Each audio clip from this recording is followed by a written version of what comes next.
The three most common mistakes that business people make when they're giving presentations is, first up, they don't prepare. Either because they're too busy and they haven't got time, or they think they haven't got time, or because they're so nervous they don't want to think about it. Either way, you really have to prepare. The second thing business people do is that they think it's all about them, and so they get anxious. And the thing to remember is it's not about you at all, it's all about your audience. Make them the hero. The third thing that business people do is, because they're so busy and harassed, they rush through the presentation, and so the audience don't remember anything. It's a real waste of time. Take your time. The things that business people can do to avoid these mistakes are, first up, make time for preparation.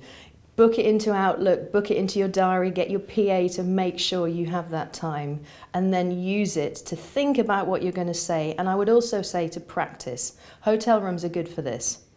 The second thing is really focus on what your audience need. Think about what they're hoping for, what their fears are, what success will look like for them, and focus the presentation to that, because it's really not about you. Make them the hero.